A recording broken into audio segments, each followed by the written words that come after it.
સાહેબ એવી રીતે બન્યો કે રાતના 1:30 રાતના 1:30 વાગે આવીને આ બધા તાળા તોડીને રમણ ભમણ કરી અને અંદર કરી આવ્યા હતા. પછી મેં ખોલ્યું, મેં કીધું આવું આ શું બધું ધડાધડી થાય છે. તો ખોલ્યા ફેરે તો મને પકડી લીધી, પકડીને પાડી દીધી, પાડીને પછી આ કડિયું ને મુંદરિકા ને બધું ઉતારી લીધું.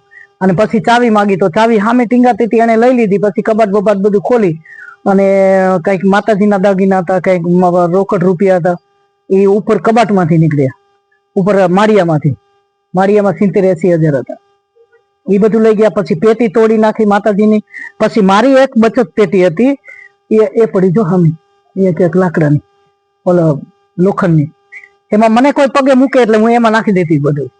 તો ઈ પણ તોડીને લઈ ગયા. અંદાજે તો ભગવાન મેં તો થોડાક જ લખાવ્યા છે, મેં તો બીતા 40 જ લખાવ્યા છે રોકડ. પણ પછી આ પેટી ને મારા રોકડ રૂપિયા કોઈ ખીચામાં હતા, કોઈ 2-4-5 હજાર ખીચામાં હતા, એ લઈ ગયા. પછી પાકીટ ઉપર પડ્યું હતું, એ લઈ ગયા. એક લાકડી લઈ ગયા. એટલે આવી રીતે નુકસાન કરી ગયા. અને પછી માતાજીનો કબાટ છે, ઈ માતાજીનો કબાટ મંદિરમાં હતો, ઈ તો ઠેઠ કપાસમાં લઈ જઈને વાડીમાં લઈ જઈને તોડ્યો એને. હાજી બધું કમ્પ્લીટ થઈ ગયું. કઈ જગ્યાએ ફરિયાદ આપણે ટંકારા. અને એ પણ રાતે બધા આવ્યા હતા. આજે બધું હાઈ ક્લાસ લખી અને એનો સાથ બહુ છે, તઈ તો આ બધું જડ્યું ભગવાન. આ બધું એટલે મળી જાય, બાકી તો બધું લખીને લઈ ગયા છે અત્યારે.